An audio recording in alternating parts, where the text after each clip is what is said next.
the first thing I want to talk about, and this one's this is just a list of like 13 things. I'll name them off and then I'll kind of describe them a bit. But first one is that it all translates. And what I mean when I say that is, at Acton, we teach cases that are all based on real companies and real situations that people have encountered. I've heard it described as a flight simulator. I've heard it described as all sorts of things like that.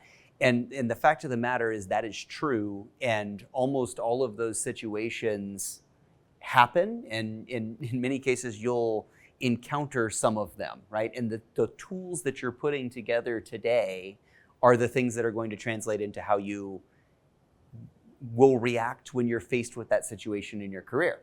And a great example of that is when you're doing a class in a people management, or you're doing a case in a people management class, and somebody tells you, all right, you have to go fire this person.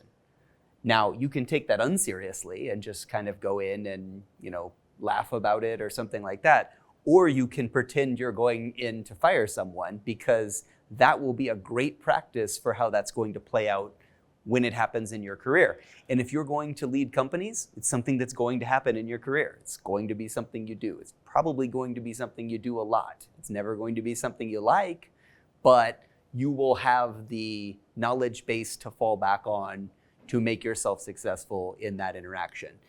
We did a case today on a bankruptcy. I hope you don't have to go through a bankruptcy, but it'll be good if you do, to kind of understand all the different parties and constituencies around it, how those work together. And, I guess the broader point here is just make sure you're taking the reps that you get very seriously, because they're very close to what you will encounter in reality. Okay, so that's the first one. Next one is just to use connections. We talk a lot about this, I think a lot of people take a tremendous amount of pride in being self-made, right? And use that term like, okay, well, I did this all on my own and I didn't need someone's help to do it. That is, of course, utterly ridiculous. Like there's nobody who goes and creates something and then just sells it to themselves and has success from that, right? There's always interactions in everything you do. So the idea that you should use the connections that you've put together in your life, whether that be in service organizations, schools, your MBA program, your teachers, your family, those sorts of things. Use those connections, especially early in your career, because those are the things that will help you get the opportunities, get the, to use a baseball analogy, the at-bats that will then allow you to go get further opportunities. It's hardest at the beginning of your career to get someone to take a chance on you. That's when the connections are most important. Make sure you use them. Don't be prideful about where they come from and whether or not, it makes you self-made, right? That's something I think people try to do a lot and almost always backfires. The next one is about questions. We talk about in Acton not having all the answers, but knowing how to ask all the questions.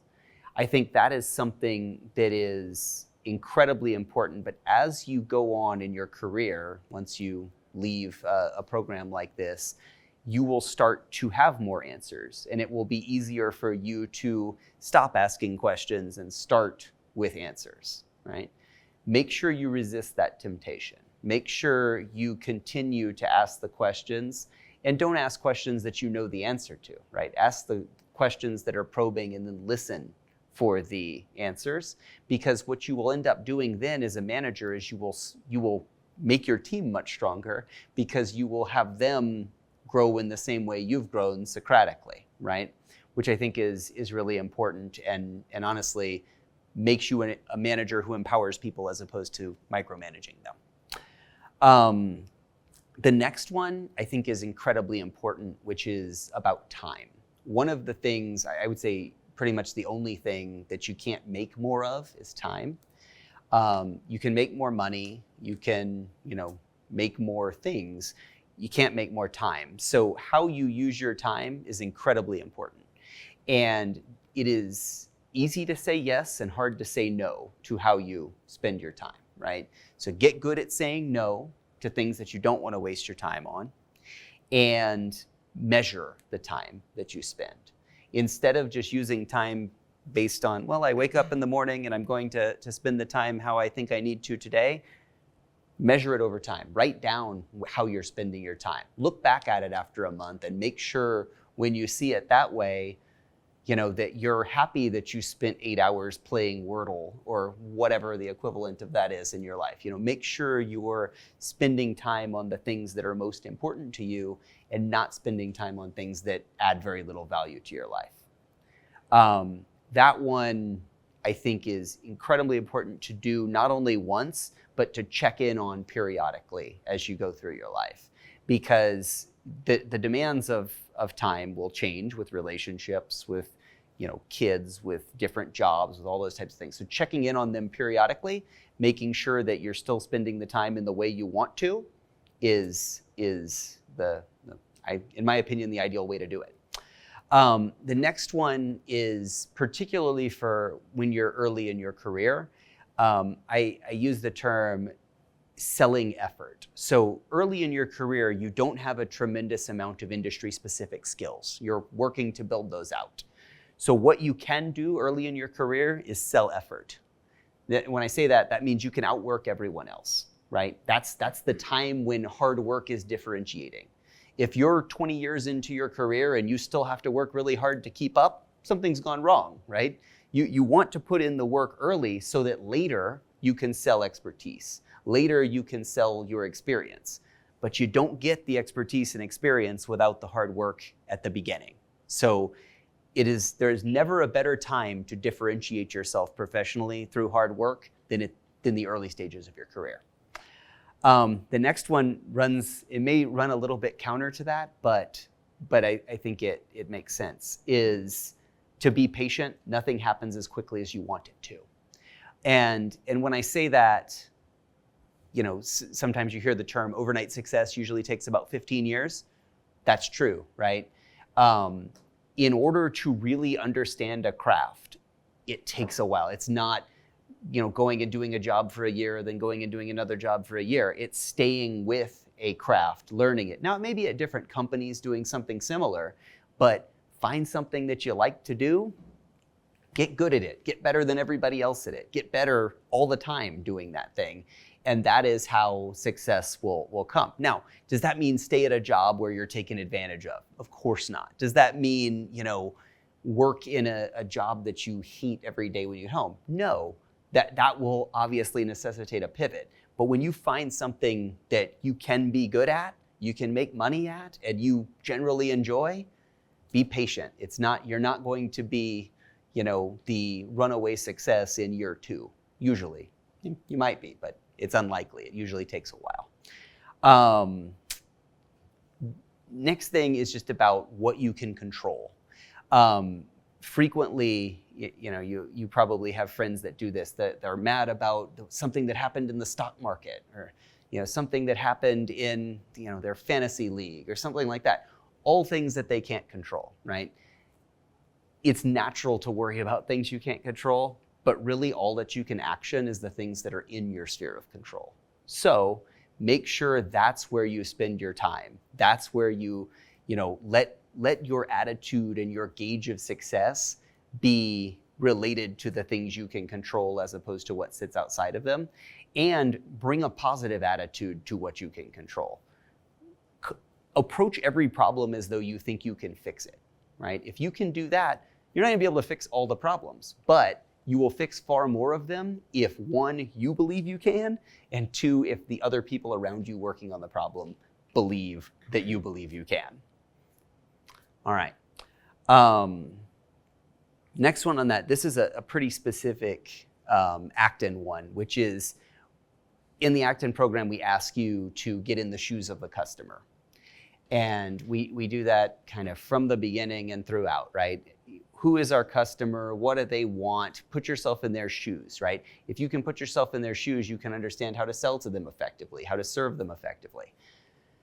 What I want you to make sure you take from Acton is that the customer can be anyone. It doesn't have to be someone who's buying something from you. A customer might be your spouse that you're convincing that coming to Acton is a good idea. Your customer might be someone who's working for you, who you're looking to retain. Your customer might be the bank that you want to extend you a loan. It's not always the end user, but the skill set of putting yourself into their shoes and walking a mile in them is applicable regardless. And that is just a really important one that I think builds on the next one, which is to be considered and to prepare for everything. Part of your preparation before you go into a meeting is to understand who's going to be in that meeting, what their incentive structure looks like coming into that meeting, to understand what they're trying to accomplish in the meeting, and to kind of think in your mind of a way to broker a solution that works for everyone. It is easy to lock your heels in and say, I'm going to be immovable. What is hard, but what is also valuable, is being able to orient around a solution and drive to an outcome. You can't do that without being considered and without preparation. Few people, maybe some of you, but certainly not most people I've met in my life, are smart enough to come into a meeting and just kind of wing that. You can't make up preparation. Preparation takes time, and it usually pays off because, as you guys know from working through cases, if you put in the time, you'll start to recognize the patterns. And that kind of brings me to my next point here, which is around pattern recognition. So I did a case teaching workshop at Harvard, and one of the things they said is that we are in the business of pattern recognition. Like, we are in pattern recognition school more than we are in business school. And when you research 100, 200 cases, what you find is that there's patterns in them. What do those patterns tell us? Well, they tell us how most people behave in a certain situation, what we could do to analyze this problem or that problem, and how we fix that. Now, when you can apply that pattern outside to a situation in your life, you have a generally accepted kind of set of patterns you can apply. That set of patterns is going to get bigger as time goes on and as you experience more situations. Make sure you're thinking about these things as patterns that can be applied. Make sure when you would try to apply something that is a pattern you've seen before and it doesn't work, ask yourself what changed. Why didn't it work? Do I need to modify this pattern for next time I use it, right? But remember, if you come into a situation and you kind of assign a pattern to it, one, you're kind of limiting how you could see it because you're framing it. But two, you're kind of starting most of the way down the track of understanding what's going on here. It's no longer, wow, this is all foreign and new. I've seen something like this before. How did we fix it at that point in time? How will we fix it in this point in time, right? The next one I would say, and this is one that is easier early, but it's not an excuse to not do it if you're a bit later on, is you have to be numeric. There is no excuse for not being numeric. And understanding how to read financial statements, understanding unit economics, understanding basic accounting, you potentially for a while can get away in your career not understanding those things, but you will at some point find yourself at a disadvantage compared to someone who understands those things. It is basically a liability you will have until you address it for all of your career, right? So if you're not good at the numbers yet, get good at them. Put in the time. And you might say, well, I'm a creative person. I don't need to understand numbers. That isn't true. If you want to be a leader, you have to understand numbers, because otherwise someone who does will ultimately end up being the leader. That's just kind of a thing that there's not an excuse of saying I'm not good at it. You can figure it out, and you need to, and there's no time like the present for that. So the next one is pretty specific to home life, which I think you can't really think of business completely separate from your home life. Ultimately you're a full human. You're not just a work person and a home person. And what I say here is become a team and align expectations. If you're going to have a partner, pick a partner who wants to do the same things you want to do, who has a life plan that wants to accomplish the same sort of things you want to accomplish. Grow together on those things.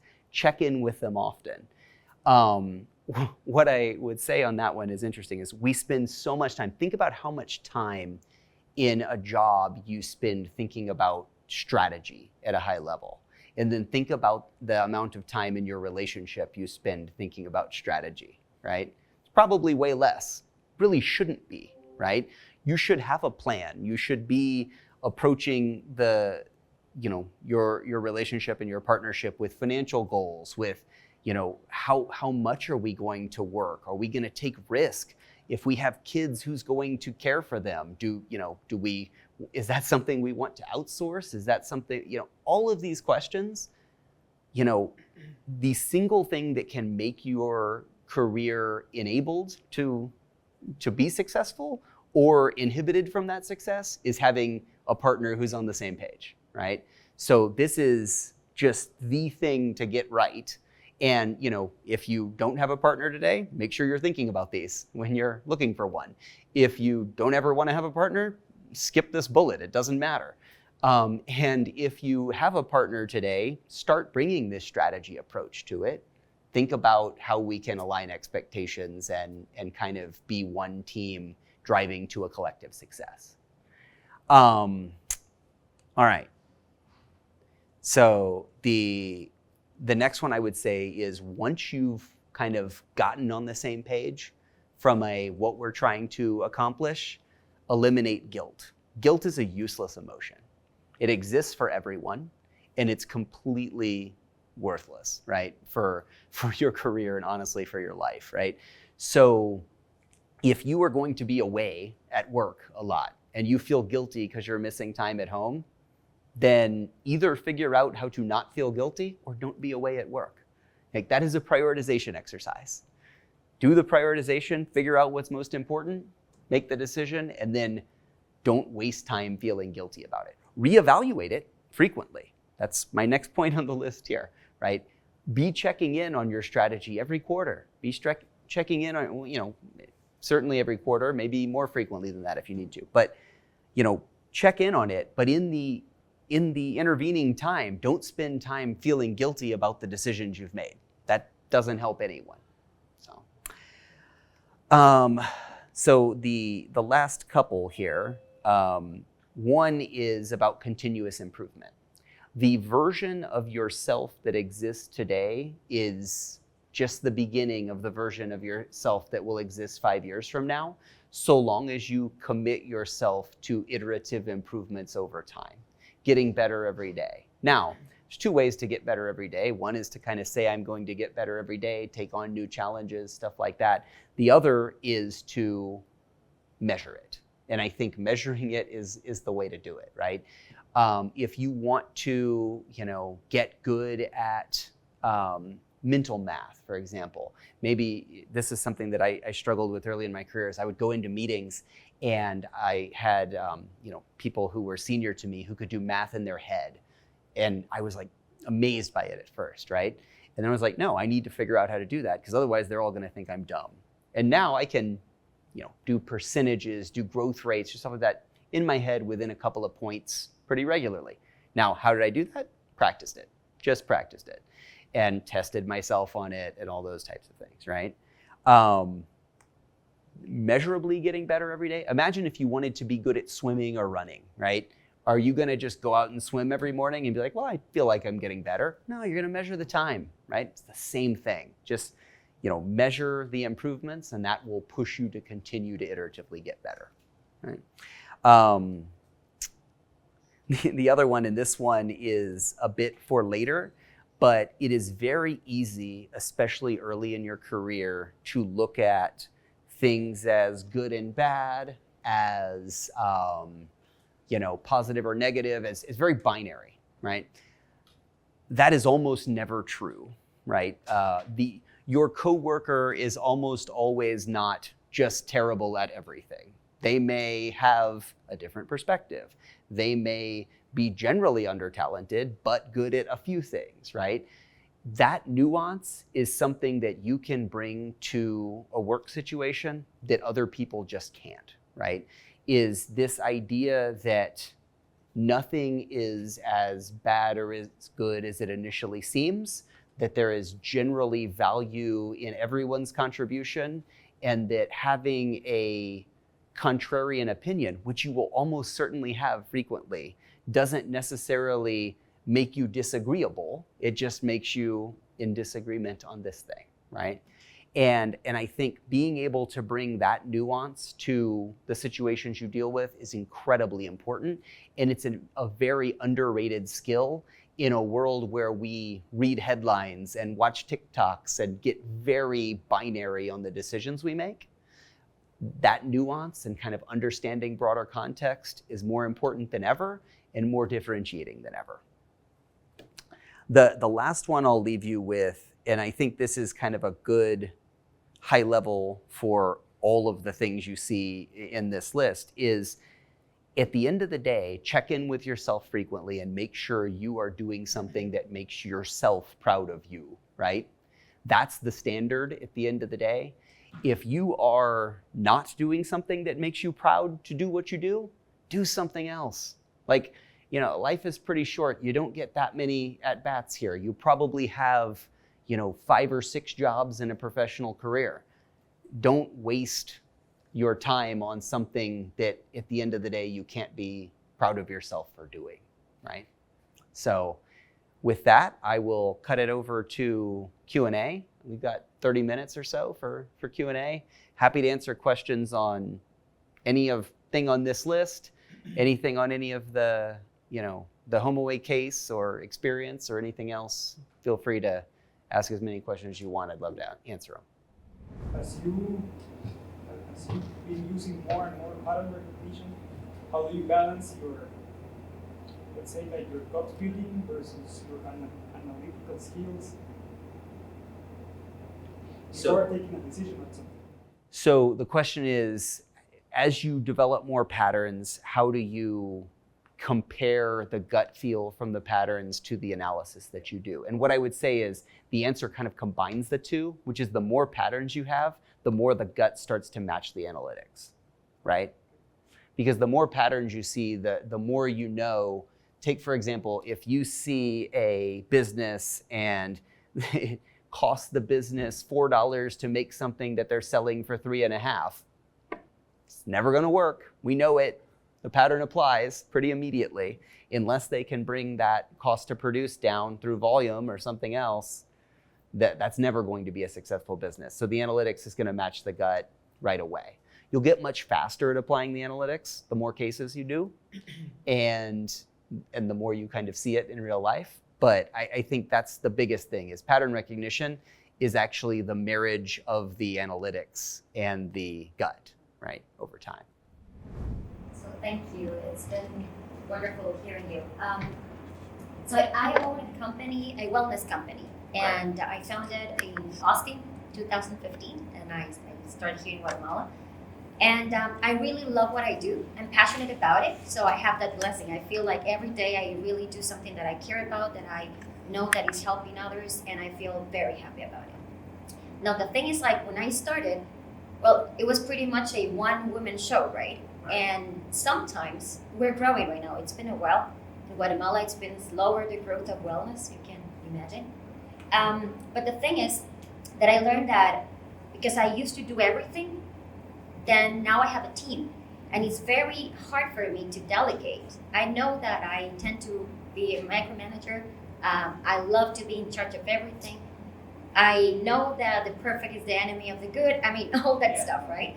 And however, when I try to kind of give the empowerment to my employees and all the team members, and I really want, because it's not only that I should, it's just that I realize I can't do everything, and I could be the biggest stopper of the growth of my company if I didn't do something, right, more diligently.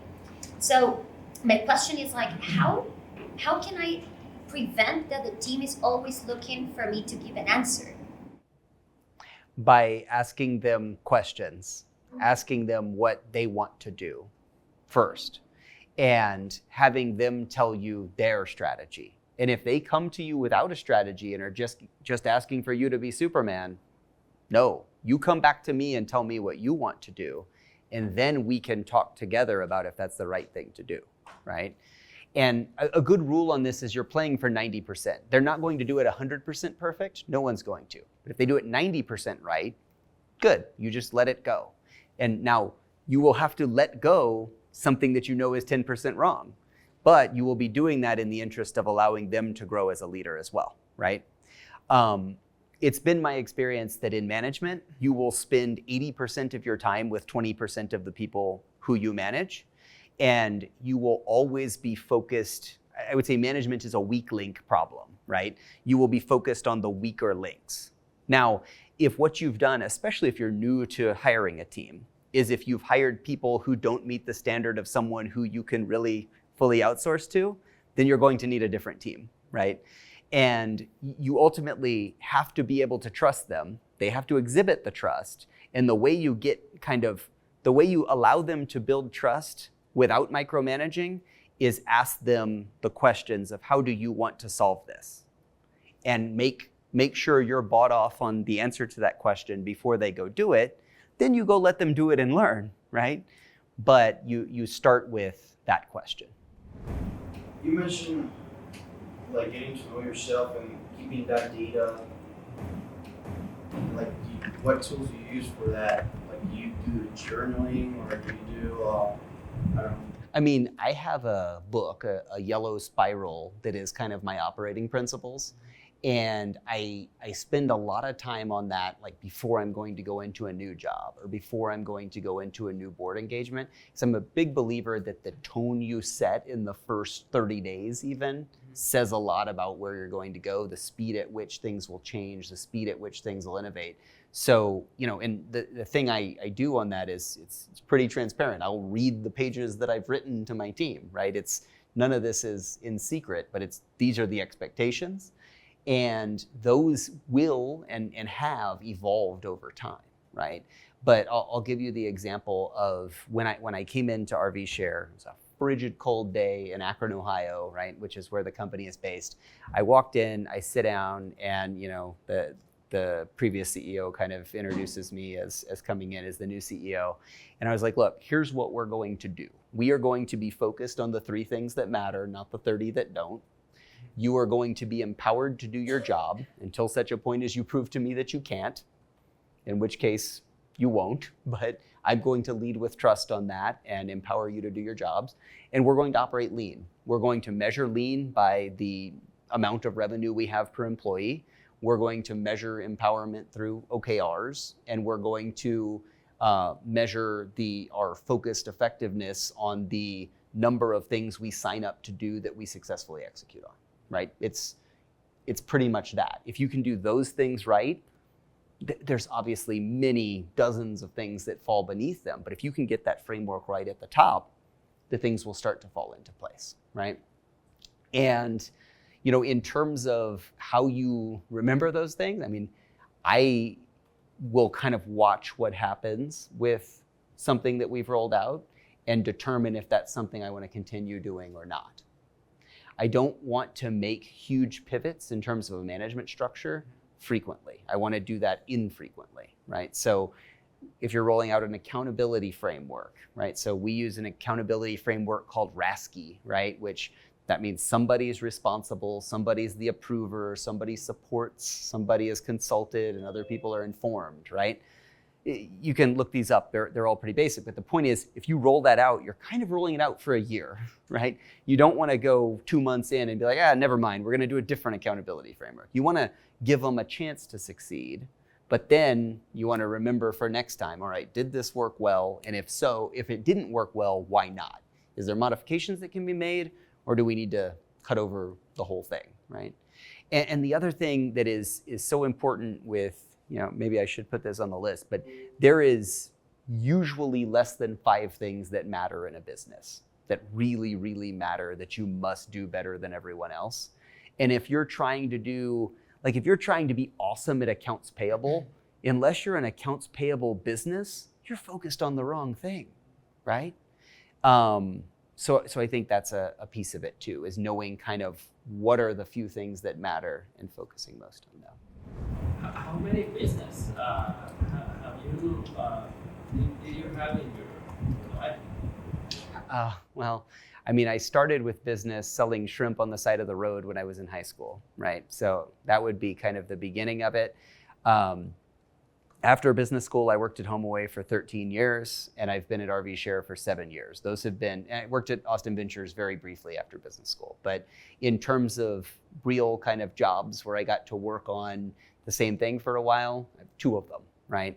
Now, I would make the argument that at HomeAway, I really had kind of 4 different jobs there because it was a long evolving company that involved 28 acquisitions, and it was just a lot of different things over time. But that was really kind of a startup that then scaled into what today we call a unicorn, but a quickly scaling company. It was an independent public company, and then it was a division of a public company that it sold to, right? So it was actually many different experiences all within kind of one company, right?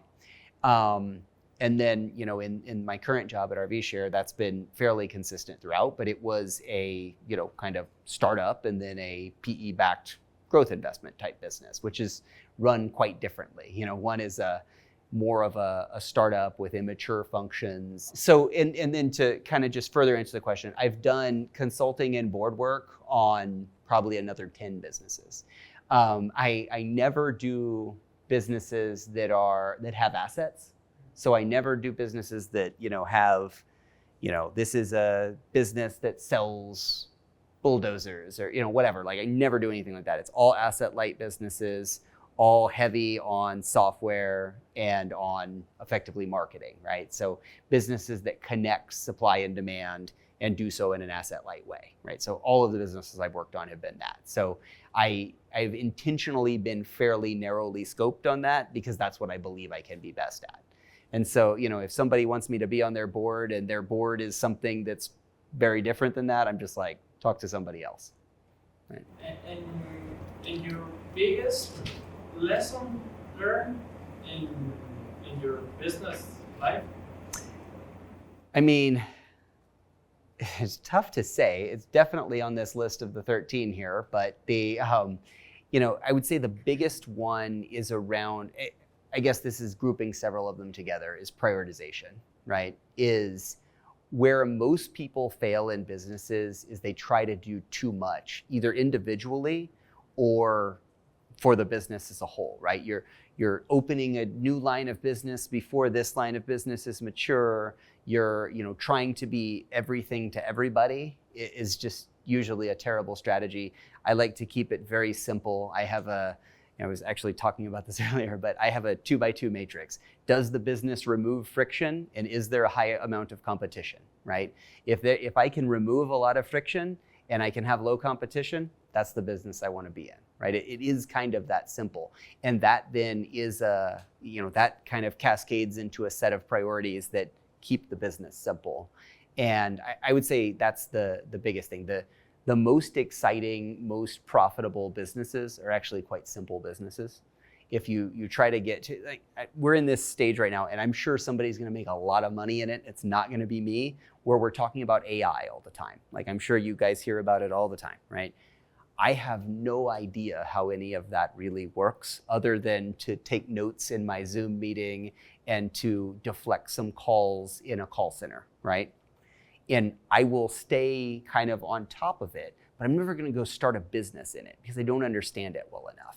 And because it seems so complex and so early that the benefit of the bargain from the company to the end user just seems totally off right now. The valuations of these companies relative to the value that they provide in the real world doesn't seem right. I would far rather work on a business that has very clear revenue lines, that has many, many customers. I mean, this is another one.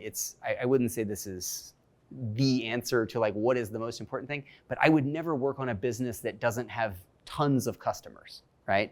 It's just a fragility thing, right? Like if you have 2 customers and one of them leaves, like we're firing people tomorrow. If you have 25,000 customers and one of them leaves, you probably don't even notice, right? So I think that's another kind of overlay of it. But I would say it's all about prioritization. It's all about knowing who you are and what you can be good at. You already mentioned the nuance as a key aspect of having, well, I would say self-awareness of where you are relative to your peers. But how do you train that as a skill, and how do you bring it, and how do you develop yourself into know this kind of stuff of the people around you?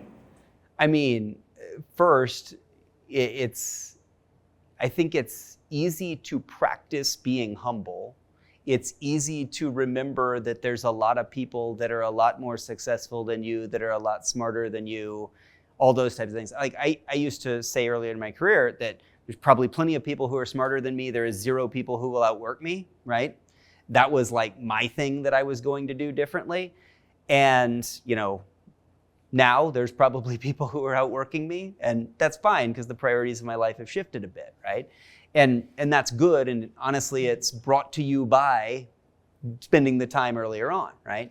Now, in terms of how you kind of build the skill of the nuance, it's the 2 things we talked about earlier, pattern recognition, and then the other one is getting in the shoes of the customer, right? If you're able to understand from someone else's perspective, then you will be able to bring nuance and self-awareness to yourself, right? As soon as you start operating outside of just what you're seeing in front of you and say, all right, we want a really good deal on this acquisition we're going to make, but the guy who's negotiating across the table from me has a cost basis of, 10% less than what we want to offer. If we come up 10% on it, the percentage chance of that deal actually closing and that person being a supporter of us post-acquisition is dramatically higher, right?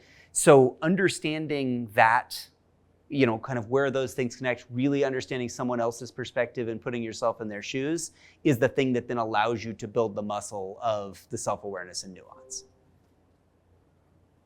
Okay, there's chat questions. Do we know how to access them yet? Related to yesterday's case, if you have, and for those who don't know, basically it's like an Airbnb, and I hate that description. I was like, oh no, that's not like the word that I just said. I'm sorry. No, that's a good way to describe it. It's fine. Go ahead. But my question is, how do you go off from, how do you start from that idea? How do you identify that, easier side of the 2 players that we were talking about yesterday? Yeah, so in the HomeAway example, it was actually pretty clear because these were businesses that were working all over the world, right? And what we could do is we could bring them together and drive a couple of things. So just for quick context for everybody, so HomeAway was basically, renting out vacation homes to people who wanted to go on a trip, making a second income for people who had a vacation home and wanted to turn it into a second home. That worked everywhere in the world. We bought 28 of these businesses and brought them together. What we could do in doing that, why people say this, I kind of hated it, but you'll understand what it means, is if you have 1 + 1 and it can equal 3, then that's great. You should be doing that. What we did with HomeAway that was our kind of force multiplier there is we were able to bring all of these businesses onto one technical stack. You bring them onto one technical stack, you're more efficient, right? The other thing you create is when you bring all these businesses together, you have network effects.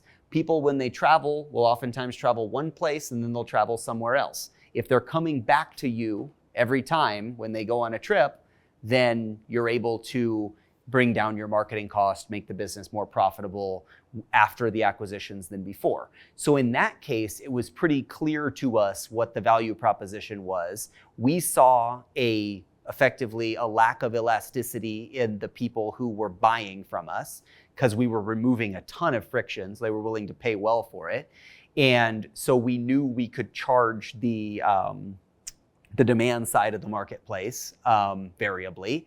And then obviously the owners were making a lot of money, so we were able to charge kind of both sides of the marketplace. So we really didn't have to pick a subsidy side. Now, our subsidy side was always demand. And if we had to choose, if we had to charge $1 more to one side or the other, we always would have charged it to the supply side, to the owners, because ultimately the business doesn't exist without demand. Now, if you're looking to start a marketplace, identifying the subsidy side is incredibly important. We talked about this in the case yesterday, but it's a bit of a crude analogy, but this is why bars have, nights where they have free drinks for ladies, right? Because, you bring in the ladies and the guys are gonna show up, right? And they'll pay for their drinks. So, that's why that exists, because the bar identified that there was a subsidy side of the marketplace, which was women, and the side of the marketplace that was going to kind of, pay to support the marketplace was going to be the men in that analogy. So in any marketplace, you name it, let's try to think of one. Uber, the subsidy side of the marketplace was riders forever, right? They had to get riders so used to riding in an Uber instead of a taxi that they were going to do that every time. So they were willing to burn just billions of dollars of venture capital to pull that off, right? And where did they end up? In a business that's actually now quite profitable because they've established that behavior. So I think, knowing how to know which one is knowing which behavior you're changing the most, typically which one the value proposition is harder to explain to, and honestly, usually the one that has more customers. I have a question more as a life of meaning question. Yes. How did you find purpose in life? And how do you align that to make a profitable business? So I'd say a few things on life of meaning. So I did MBA when I was 20, right? And we did life of meaning then, and I would say my life of meaning at 20 and my life of meaning at 41 are pretty darn different. And the things about it that I'd say the biggest lesson I took from life of meaning is to make sure you're thoughtful about what is important to you in your life more than what any of it says about you today. Learn the tools to measure your life by. Don't just decide what your life is going to be before you're most of, or hope not most of it, but some of the way through it, right? The other thing in terms of life of meaning, and I have, like 3 of my things here are on relationships and partnerships. Quite honestly, the overwhelming driver of happiness in my life has been picking the right partner. This sounds like silly or cliche or whatever because she's sitting over here, but seriously, you get that part of your life right, and most of the things that follow it will be pretty easy. And most of the things that follow it, you'll feel like you have good support in, and all those types of things. So to me, the partner piece of it is something I took from life of meaning. The need to constantly evaluate piece is something I took from life of meaning. In terms of what's most important to me now, it's it's being a good dad, it's being a good husband first. Then in terms of work, it's helping people create careers that they might not have had without my impact on it, right? That's a big thing for me. And then in terms of, just making the world work a bit more efficiently, letting families have great memories, that's what I do at my job.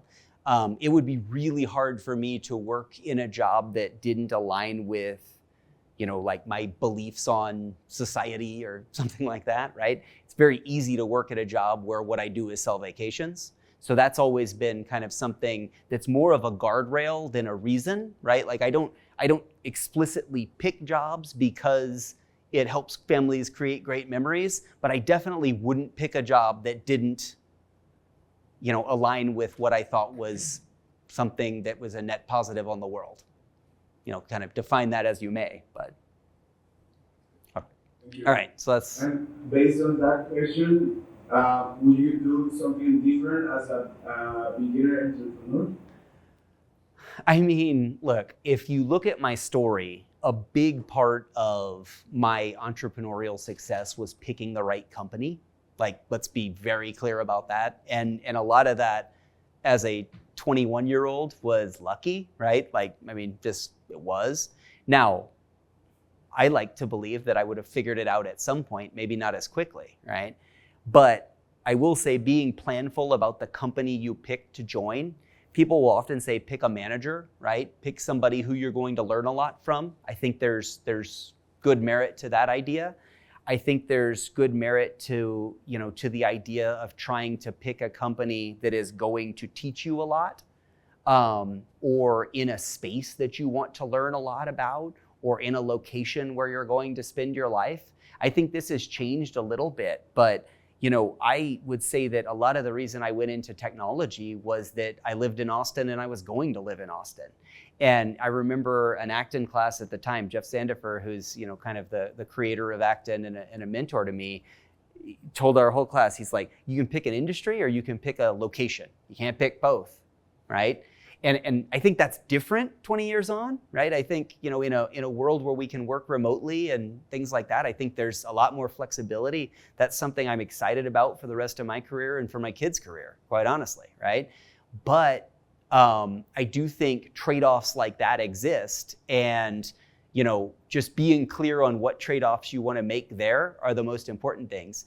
The other thing I would say is if you have a good job as a beginning entrepreneur, start your business idea off the side of your desk. Like, see if you can get to a product market fit without quitting your job to do it. Because what that enables you to do is not go all in on a bad idea. It allows you to test 7 different things and then pick the one that is actually the good idea and is worth quitting your job over, right? So that would be advice I would give to an early stage entrepreneur as well. Thanks, I appreciate it. Sure. Jon, I have a question for you. Fire away. Okay, so when you have this business idea with a large sunk investment, how do you test the market before going into it?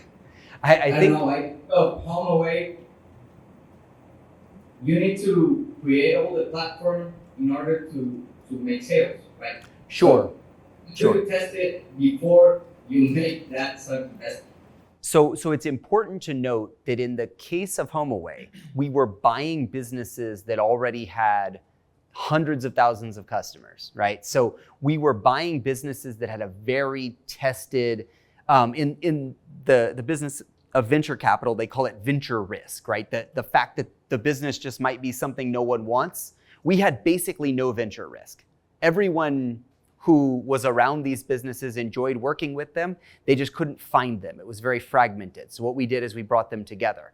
So we actually didn't feel like there was much primary sunk investment type risk. We didn't have to build a massive capital development, factory or something like that to start producing the thing that we wanted to sell. So what we did was actually pretty light. We did some user tests. We talked to customers. We looked at cohort analysis before anybody called it cohort analysis, where we took customers that had come back time and time again and understood what their net promoter score was and all those types of things, and kind of got to the idea that, yeah, this is a business that's going to have a high repeat rate. People generally keep a vacation home a long time. And one of the things that we didn't see coming that was a big enabler of the success is when we started in that business, about 15% of second homes in the US were bought with the idea that they would be rented out.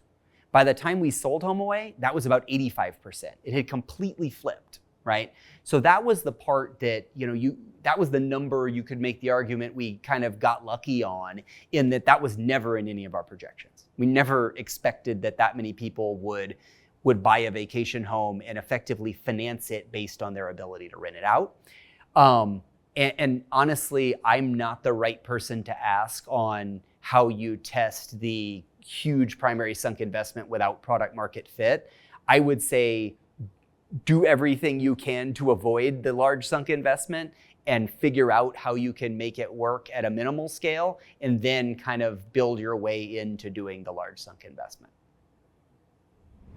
So I'm in an industry that feels like there are many so it's shampoo, conditioners, body care, So it's a lot of customers. Yep. Um, Pretty much everyone. everyone. So you mentioned something about finding like that one insight that creates or causes friction. So my question is, right now I feel like the consumer has a need to be clean, Yep. a need to be recognized for like the perception of others, and then right now they're also having needs with clean ingredients and sustainable packaging that I think also is important. Right. But in an industry that's considered like this general, like everybody can be my consumer, I've noticed that in the past, the ones that like break the mold are the ones that like identify. So in Sephora, there used to not be like a hair care section. Now there is, and they started with specific target audiences, like women with dark skin have thicker hair. So that was like a specific need. And then, but now it seems like all the claims are the same. They're all clean, paraben-free, sulfate-free. So how do we find those insights, or what are the tools that we can use to identify that one thing that makes this product that's so general, Sure. so different? So I always come back to the framework of you have to be one of the three things: better, cheaper, or faster, right? And what does better mean, I think is a fair question here. And honestly, I have no idea as it relates to shampoo. And the reason why is I think it's a consumer habits thing, right? Like, you can go out and convince somebody that, I remember this was a thing from, decades ago. Now everybody does this, but it's not tested on animals, right? Nobody thought that it mattered. And then everybody thought that it mattered, right? So what is the thing like that can be a claim? Now you can test those claims with a focus group. You can test those claims with surveys. It's very easy and inexpensive to test with surveys now, right? Now, the other thing that a lot of brands will do is be very true to themselves as a brand. Like you said, it's important to you that it's sustainable packaging, right? Well, that's something that is probably very expensive to execute on, but it's important to you from a brand promise perspective, right? So how do you make people care about that? Well, there's two ways. You can do it through PR and marketing, or you can do it through distribution. If you're doing it through distribution, you're probably taking the route of in the better, cheaper, faster. You're probably trying to be cheaper because you're trying to get as widely distributed as possible. If everyone who steps into the shower at their hotel tonight has a thing and it says on there about how sustainable packaging is important and you should really care about this, some of them will, right?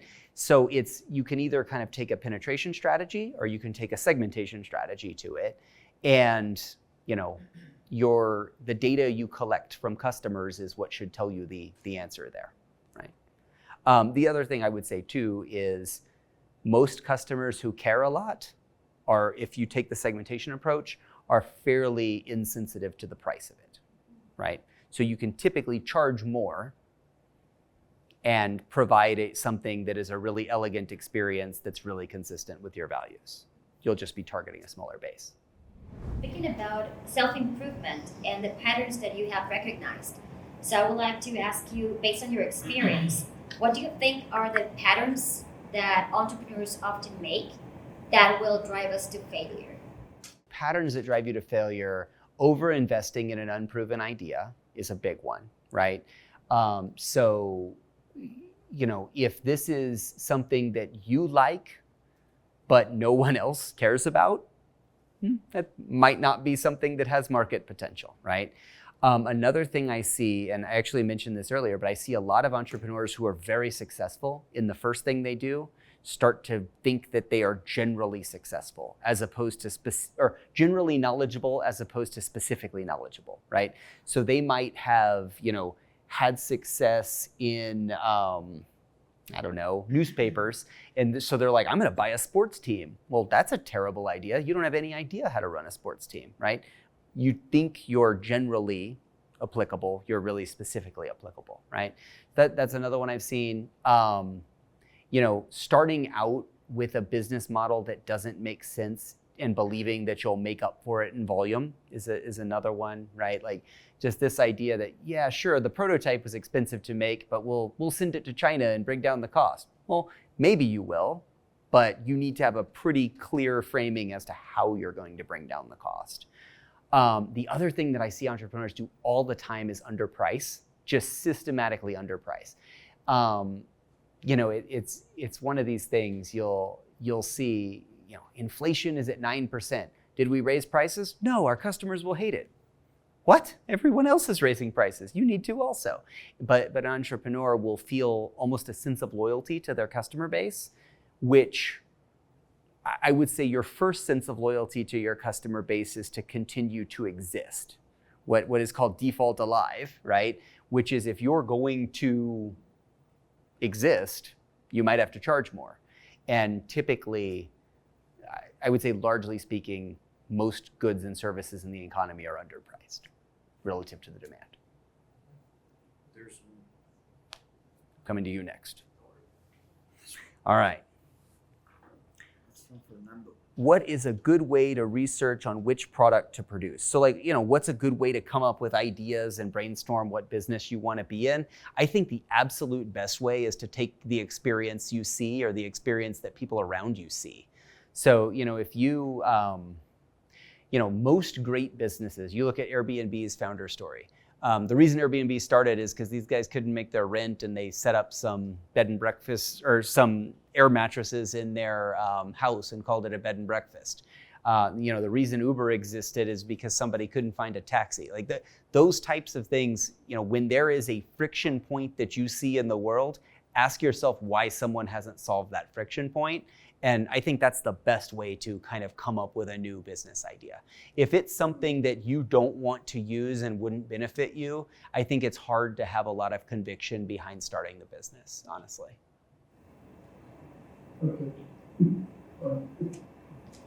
So I have been an entrepreneur for 4 years so far, and thank God we have been growing.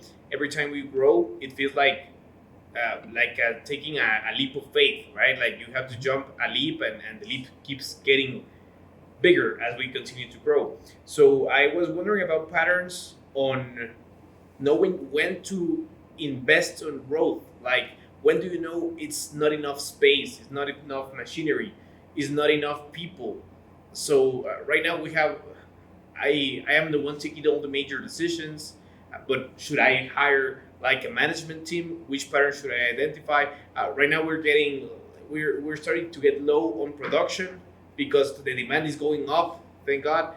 And so should I invest in a bigger machine, and should that be for next 5 years, 10 years? So which patterns tell me when it's time to take that leap of faith without dying in the process, right? I mean, so some things that can help you in that decision making come back to measurement, right? So measuring things based on their return on investment. People oftentimes think about the return on investment of marketing. They rarely think of return on investment of individuals, right? I would look at the return of investment. Like if you're hiring a salesperson, that salesperson has an ROI all the time. And in HomeAway's business, it was 3x.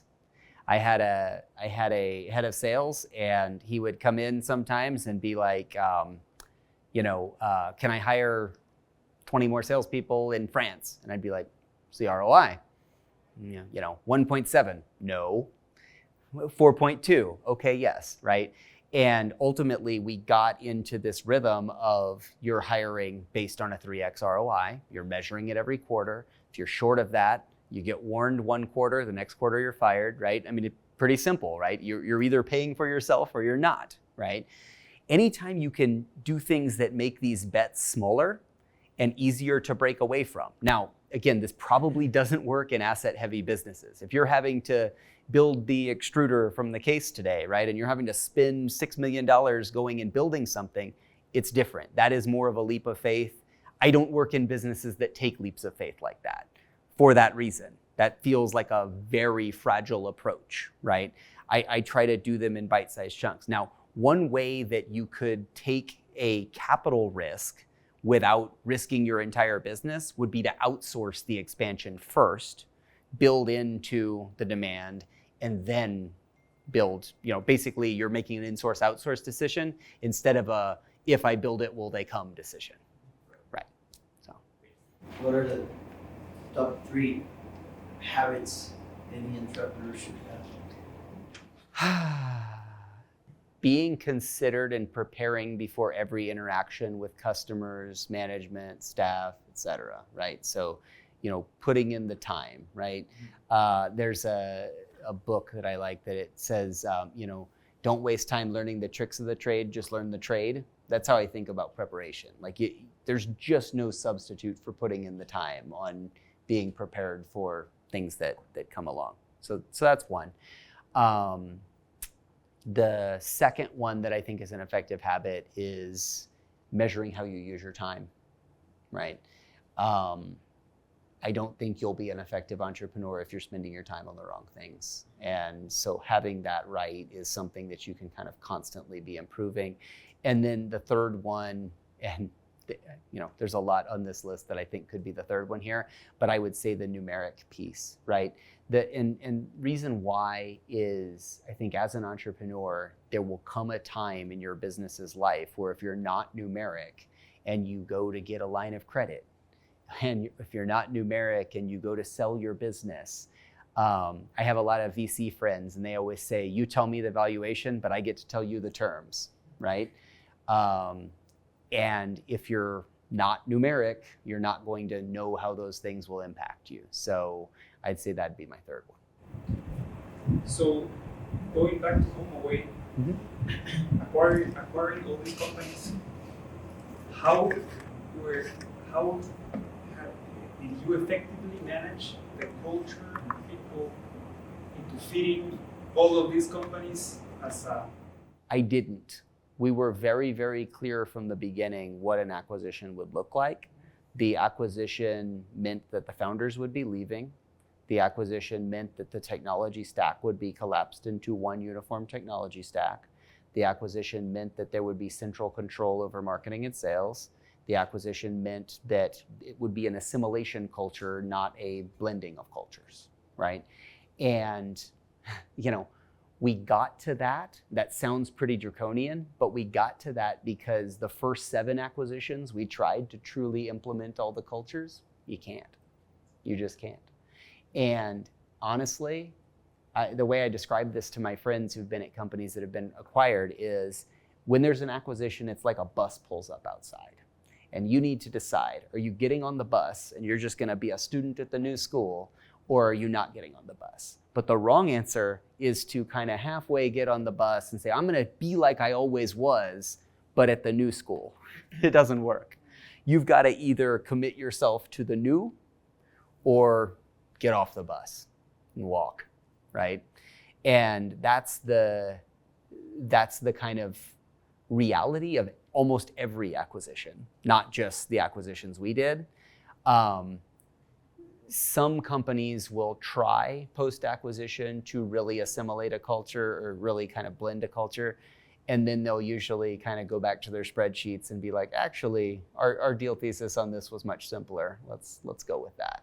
So, and this is an important thing for you to remember as an entrepreneur. If you're selling your business, you don't own the business anymore. They might tell you that you have all sorts of responsibility post-acquisition. If you don't own the equity, you don't own the business. Like, simple as that. So, when you think about selling the business, you have to be very comfortable with the idea that, a year from now, I might not be involved with this business anymore. So. And the last one. Sure. How does your daily agenda looks like? I mean, from the moment you wake up and what is you and It depends on the day. I still travel a lot. So when I travel, those days are very different. I have some rules for travel, which is I take flights that are early in the morning because they don't get delayed as much. I will always fly home before a weekend. So I'm, even if it means I get home late, I'll be there for a weekend. Like those are just kind of hard rules. When I'm traveling, I always, I'm 100% utilization, right? I will be out late at drinks. I will be up early at breakfast. I will fit in every meeting that I can while I'm there. That's just kind of basics for travel. Now, when I'm home, I pack all of my status related and guidance related meetings into Mondays and Tuesdays. And the reason being is if I give guidance on Monday, that guidance has 4 days to kind of work through. Whereas if I give guidance on Friday, they forget about it over the weekend and nothing happens. And then I talk to them the next Friday and nothing has happened, right? So early in the week on those types of things, I have no status meetings. I have a rule on no status meetings. This is a funny one, and it's really strange in a big company. We're decent size, we're about 100 people now, but I don't have a calendar at work. So like, you can't book time on my calendar. You have to ask me if I want to have a meeting with you, because if not, my calendar would be filled up with a bunch of things that quite honestly could have been an email, right? So I don't want to sit there and have people read their emails to me aloud all day long. Like, I'd rather quit. So I will, I control my calendar, right? And I use that then for a lot of PR, a lot of investor relations type stuff, kind of management team meetings. And I have 7 people that report to me. So I have an individual one-on-one with each of them every week. And then, I do skip level stuff kind of once a quarter. So you fill up some time with that as well. So. And look, these days, like, I try to pick my kids up from school. I try to do stuff like that too. That's, something that's more important to me now. Now, have a good job, love my job, could probably get a bigger job if I wanted to. But from a priority perspective, where I want to be right now is a good dad, more than I want to be the most ambitious, successful version of myself I could be, right? And now, if you'd have asked me post-Acton if I'd have ever made a trade-off like that, I'd have told you absolutely not. But when the time comes, it's actually a pretty easy one. So. What do you do when you want to rest? I don't really want to rest. No, I mean that, like, I love to go fishing. That's a big hobby for me. I guess when I like to watch TV and have a drink.